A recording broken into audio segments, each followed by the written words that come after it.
18절까지 말씀으로 결점 없이 끝나니라, 결점 없이 끝나니라, 이런 제목으로 말씀의 은혜를 나누고자 합니다. 솔로몬이 눈에 보이는 여호와의 성전을 지은 것보다 더 귀한 일은 눈에 보이지 않는 영적인 길을 열어놓은 것입니다. 우리가 자칫하면 솔로몬이 지은 성전을 주목하기 쉬운데, 사실 더 귀한 일이 뭐다? 눈에 보이지 않는 영적인 길을 열어놓았다. 우리 주변에 교회보다 더 훌륭한 건물이 얼마나 많이 있습니까? 그러나 그런 건물과 교회가 다른 점이 있다면 기도의 유무죠. 하나님의 성전에는 성도들의 기도가 쌓여 있는 곳입니다. 우리가 믿는 교회는 건물을 의미하지는 않습니다. 여러분들이 이걸 잘 기억하셔야 돼요. 우리가 믿는 교회는 건물을 의지하지 않는다. 그러나 동일한 건물이라고 하더라도 목회자와 성도의 눈물의 기도가 있는 교회는 여타 훌륭한 건물과는 비교가 되지 않는다는 거예요.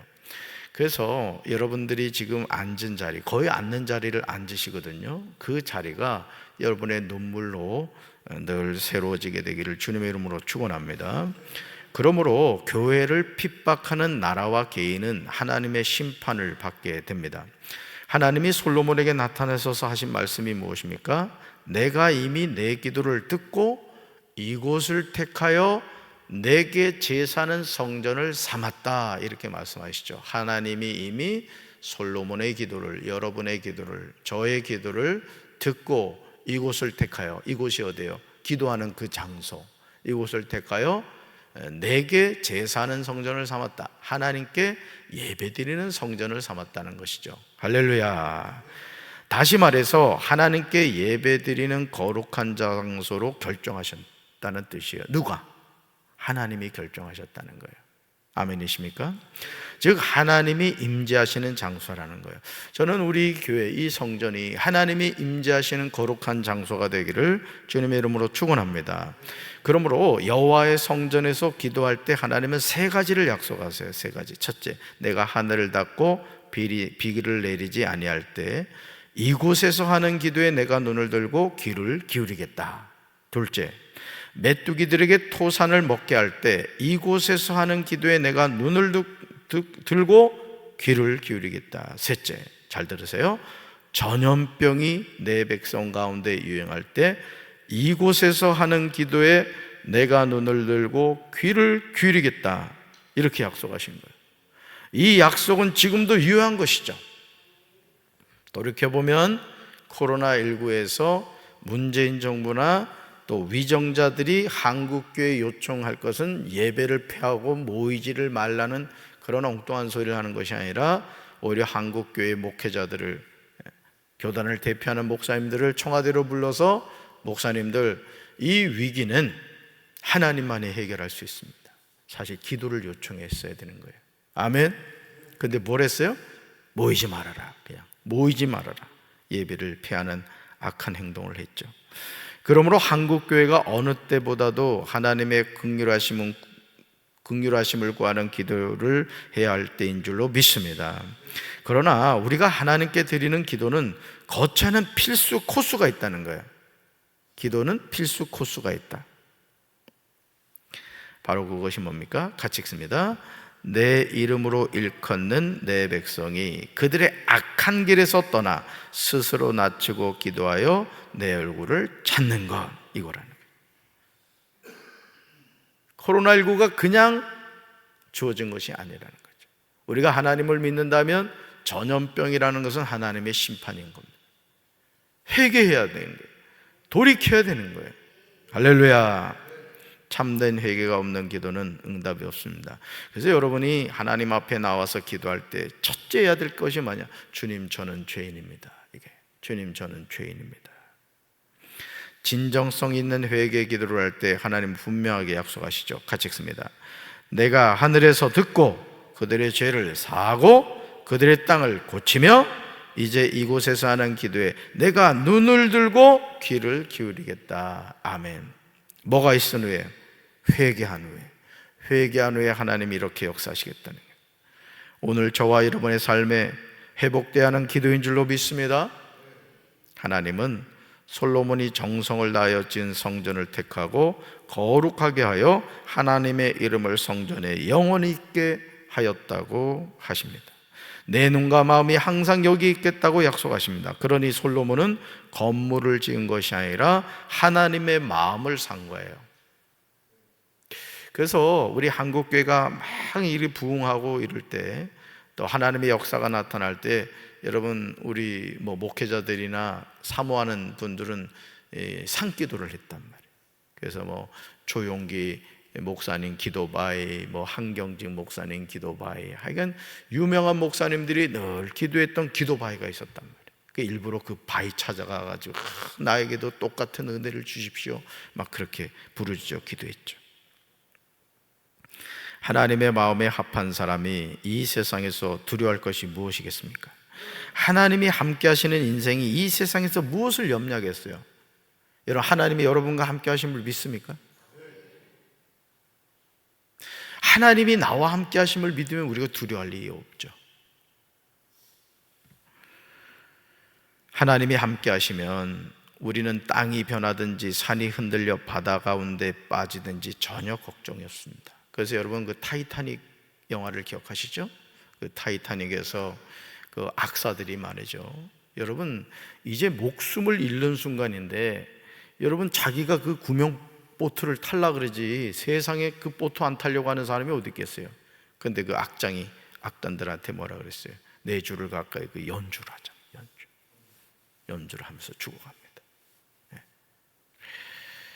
여러분, 하나님의 은혜는 솔로몬이 아버지 다윗이 행한 것과 같이 하여 하나님이 명령한 모든 것을 행하여 율례와 법도를 지키지 아니할 때 하나님이 이스라엘에게 주신 땅에서 그 뿌리를 뽑아내고 하나님의 이름을 위하여 거룩하게 한 이 성전을 하나님 앞에서 버려 모든 민족 중에 속담거리와 이야기거리가 되게 하신다고 말씀하세요. 참 무서운 말씀이죠. 그렇게 오랜 기간 정성을 다하여 지은 성전인데 하나님의 말씀을 떠나면 나는 이 성전을 돌아보지도 않겠다라고 경고하십니다. 그럼 우리 역대하 8장에 나오는 솔로몬의 업적은 중요하지 않아요. 솔로몬이 여호와의 전과 자기의 궁궐을 20년 동안 건축하기를 마쳤지만, 같이 읽습니다. 하나님이 참으로 솔로몬과 이스라엘 백성에게 원하신 것은 건물로서의 성전이 아니라 그들의 마음입니다. 아멘. 하나님이 정말 원하신 것은, 그래서 다윗에게도 성전 짓지 말아라 그랬어요. 내가 이 세상 어느 곳이든지 하나님의 처소잖아요, 그죠? 온 우주 삼라만상에 하나님이 안 계신 곳이 있어요, 없어요? 없단 말이에요. 근데 무슨 건물 안에다 하나님을 어떻게 가둬놓냐고. 그러니까 하나님이 다윗의 그 마음을 기뻐 받으시고, 오케이, 너는 전쟁을 많이 해서 피를 흘렸으니 네 아들 솔로몬을 통해서 성전 건축하게 해줄게. 그러니까 사실은 그 성전 건축은 누구의 마음이었던 거예요? 다윗의 마음이었던 거죠. 하나님은 어떤 건물 짓고 이런 거를 원하지 않으셨습니다. 만약 하나님이 여러분 성전, 어떤 건물적인 것을 기뻐하셨다면 예루살렘 성전은 절대 무너지지 않죠. 손만 댔다 그러면 하나님 바로 징계하시죠. 그러니까 하나님의 뜻은 뭐예요? 이 세상 삼라만상이 하나님의 성전이다 이거예요. 할렐루야. 네, 그걸 기억하셔야 돼요. 솔로몬의 생애를 통해서 제일 안타깝게 여겨지는 부분은 하나님이 주신 큰 지혜로 하나님이 기뻐하신 일을 더 많이 했다면 얼마나 좋았을까 하는 점입니다. 열왕기상 4장 29절에서 이런 말씀이 나와요. 같이 읽습니다. 하나님이 솔로몬에게 지혜와 총명을 심히 많이 주시고 또 넓은 마음을 주시되 바닷가에 모래같이 하셨다. 아멘.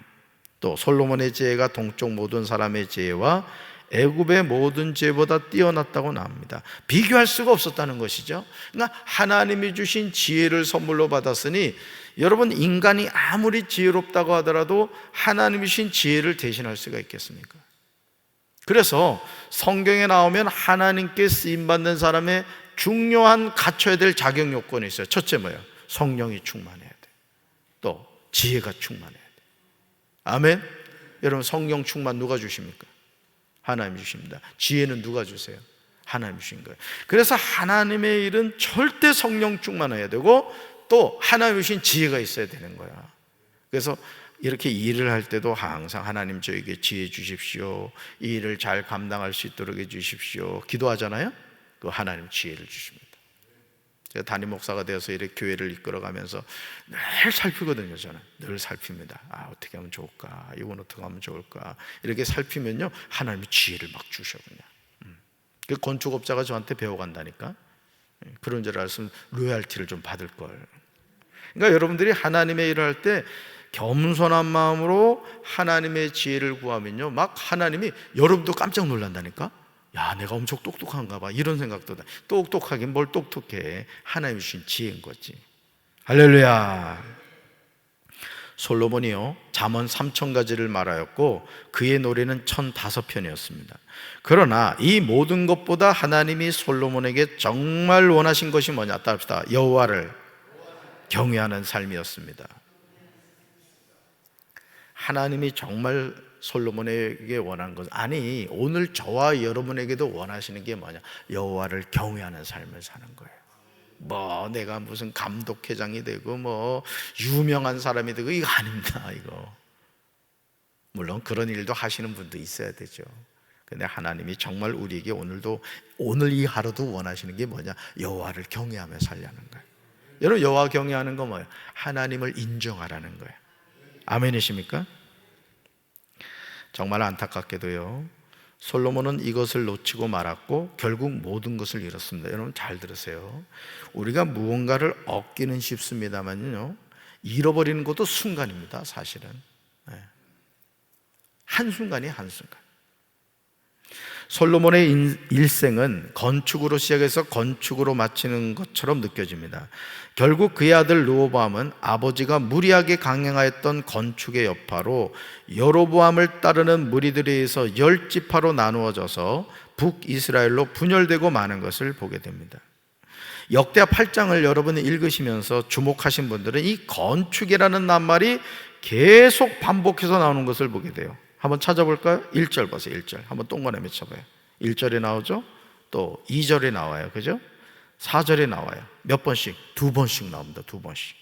5절로 가볼까요? 5절과 6절에요 3번이나 나옵니다. 3번. 또 11절 가보면 2번이 나와요. 2번.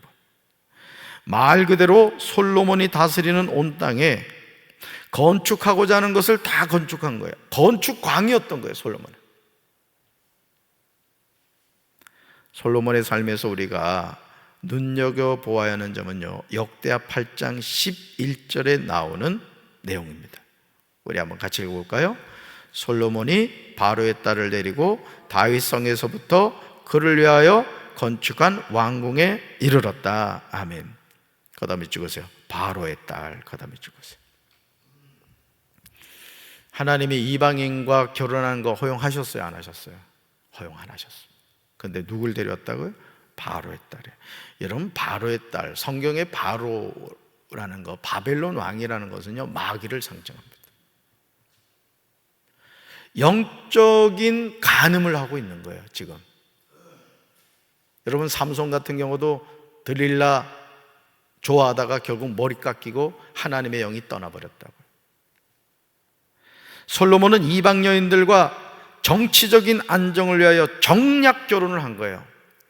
자, 저와 여러분의 삶에 가장 중요한 것이 뭐라 그랬어요? 건물을 짓고 잘 되고 성공하고, 아까 따라하라고 했죠. 따라서 여호와를 경외하는 삶을 살아야 됩니다. 자, 그런데 지금 솔로몬은 이방 여인들과 뭘 하고 있어요? 정략 결혼을 했어요. 여러분, 정략 결혼인 게 뭐예요? 우리 서로 잘 지내자 이거예요. 싸우지 말고. 뭐가 빠졌어요? 누구를 지금 무시하고 있는 거예요? 하나님을 무시하는 거예요. 인간적인 방법으로 안정을 깨하고 있다고요. 여러분, 우리에게 평안을 주신 분이 누구예요?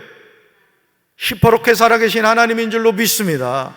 내가 건강관리 잘한다고 건강합니까? 내가 성공하고 싶다고 성공합니까? 성공했다가 한순간에 망하는 사람 많아요. 그러니까 오늘 우리가 세속과 정략 결혼하면 안 되는 거예요. 이 세상과 짝하면 안 되는 거예요. 우리는 오직 누구? 예수라 이거야. 아멘이십니까? 무슨 지금 문화가 바뀌었다고 동성애를 인정하고 말이죠. 차별금지법, 이제 뭐 세상이 그런 소리 절대 하지 마세요. 한 번 아닌 건 아닌 거예요. 성경에서 하나님이 아닌 건 아닌 겁니다. 아멘이십니까? 타협하기 시작하잖아요. 그 우리 신앙이요 스물스물 무너집니다. 이런 그런 우스갯소리가 있잖아요. 있다 그러잖아요.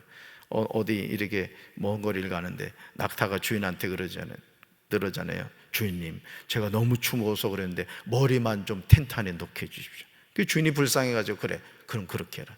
그랬더니 좀 지냈더니 저 목까지 좀 넣으면 안 될까요? 그러냐? 그 목까지. 나중에 어떻게 된지 알아요? 주인이 텐트에서 쫓겨나고 낙타가 텐트 속에 쏙 들어갔대.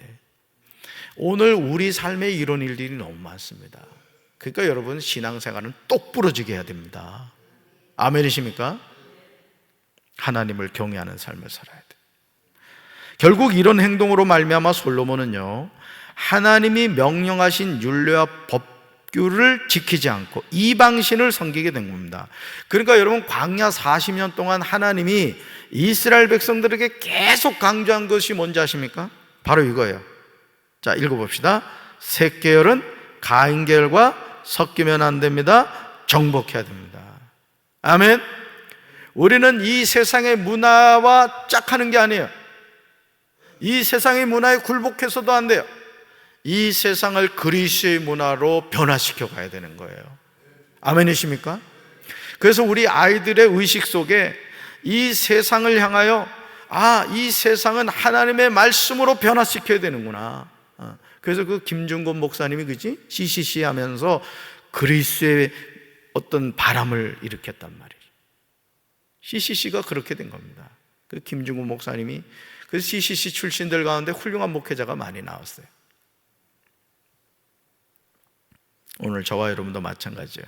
우리는 구별된 삶을 살아야 돼요. 아멘. 여러분 세상에 뭐예요? 소금이에요. 여러분 세상에 뭐예요? 빛입니다. 빛은 숨길 수가 없습니다. 여기 보세요. 빛은 항상 천장에 달려있어요. 왜? 비추기 위해서. 여러분 오늘도 여러분이 사는 지역을 비추시기 바랍니다. 역대하 8장 12절부터 15절을 보시면 솔로몬이 낭실 앞에 쌓인 여호와의 제단 위에 여호와께 번제를 드립니다. 모세의 명령을 따라 매일 일과대로 안식일과 초하루와 정한 절기 곧 1년의 세 절기 무교절과 칠칠절과 초막절을 하나님께 드렸습니다. 솔로몬이 하나님의 말씀에 순종할 때 하나님도 솔로몬과 함께 하셨습니다. 그러므로 역대하 8장 16절에서요 솔로몬의 삶에 함께 하신 하나님의 은혜가 구체적으로 나와요. 순종하며 살면 형통합니다. 우리 같이 읽습니다. 솔로몬이 여호와의 전에 기초를 쌓던 날부터 준공하기까지 모든 것을 완비하였으므로 여호와의 전 공사가 결점 없이 끝나니라. 아멘. 그 다음에 찍으세요. 여호와의 전 공사가 결점 없이 끝나니라. 어떻게 목회를 하다 보니까 제가 2번 전 교회도 그렇고 우리 교회에서도 이제 리모델링을 하게 되었습니다만은 이게 억지로 되는 게 아니에요. 보니까 하나님이 함께 하셔야 돼요. 그런데 제가 여러분들 이 교회 부임해 가지고 2020년 12월 10일 날 이사 와서 여러분들한테 요청했던 거 기억하십니까? 막 1층, 2층 로비에 막 비세고 막 진짜 막 뭐 대단했지 뭐. 제가 여러분들한테 뭘 요청했어요? 리모델링 들어가기 전에 기도해야 된다고 했습니다. 우리 교회 주변에 있는 지금 이 없어져야 될 시설에 대해서도 마찬가지예요. 기도하면 하나님이 일하십니다. 새벽마다 기도하시라고 그쪽을 향해 손을 이렇게 뻗치고. 교회 옆에 저런 시설이 있다는 건 창피한 겁니다. 여러분, 우리 교회가 영적 사명을 못 감당했다는 얘기예요. 부끄러운 줄 아셔야 됩니다. 여러분들이 뭐 예전부터 그 자리에 있었다고? 그 자리에 있었으면 여리고 성도 무너뜨리시는 하나님이신데 홍해를 가르시고 요단강을 가르시는 하나님이 왜 일 못하시겠습니까? 기도합시다. 하나님의 일하심을 보잔 말이에요. 자꾸 부정적인 생각하지 마. 하나님이 하시면요 하나님이 하룻밤에도 역사하시는 분이에요. 할렐루야. 그래서 우리가 기도하고 했단 말이에요. 밑줄 그라고 한 거 16절 여호와의 정공사가 결점 없이 끝났잖아요. 놀라요? 놀랍잖아요. 놀랍죠. 지금도 마찬가지죠. 기도하면 하나님이 이루어 가십니다. 여호와의 전 공사가 결점 없이 끝날 수 있었던 이유는요, 솔로몬이 악한 길에서 떠나 스스로 낮추고 하나님의 얼굴을 찾았기 때문임을 절대 잊지 말아야 돼요. 그러니까 여러분, 끊임없이 회개하십시오. 매일 회개하십시오. 그래서 마귀가 여러분의 입에, 여러분의 생각에, 여러분의 마음속에 자리를 잡지 못하게 하라고. 그래서 예수님의 보혈로 무시로 씻으세요. 성령님, 나의 마음과 생각을 다스려 주옵소서. 또 여러분의 가정에 가서도 여러분의 손으로 이렇게 선포하란 말이에요. 주님, 이 손에 지금 예수님의 보혈이 묻혀 있습니다. 주님, 우리 가정을 예수님의 보혈로 이 시간 씻습니다. 정결하게 씻어 주옵소서. 더러운 악한 영들은 예수 이름으로 다 쫓겨나게 하옵소서. 선포하며 기도하란 말이에요. 그리고 여러분 스스로가 하나님의 얼굴을 찾아야 돼요. 여러분이 새벽제단 나온다는 것은 박재진 목사 보러 오는 게 아니잖아요. 하나님을 찾으러 오셨잖아요. 왜? 하나님 없이는 살 수 없으니까. 전기자동차는요, 어디 갔다 오면 반드시 꽂아놔요. 충전을 해야 돼요. 그 다음날 타는 거예요. 우리 하나님의 자녀는 새벽 기도로 충전하는 거예요. 그래서 오늘 끝까지 하나님의 말씀에 순종하고 하나님의 역사를 써가는 주인공들 되기를 주님의 이름으로 축원합니다. 가슴에 손 얹읍시다. 하나님 아버지, 다윗이 그토록 짓고자 했던 성전을 아들 솔로몬이 지었습니다. 그러나 솔로몬은 바로의 딸을 데리고 와서 정략 결혼을 합니다. 오늘 우리가 하나님을 경외한다고 하지만 자신도 알지 못하는 사이에 바로의 딸을 데려오고 있지는 않습니까? 오직 하나님만을 경외하는 삶을 살아야 되는데 하나님도 사랑하고 세상도 사랑하는 양다리 걸치는 신앙생활하고 있지 않습니까? 주님, 여호와의 전이 결점 없이 맞춰진 것처럼 우리가 기도할 때 하나님이 역사하시고 우리가 생각한 것보다 더 놀랍게 하나님이 역사하실 줄로 믿습니다. 나는 불가능한 일이 많지만 하나님은 결코 불가능한 일이 없음을 기억하며 여호와를 경외하는 삶을 살아가게 하옵소서. 예수님의 이름으로 간절히 축복하며 기도합니다. 아멘.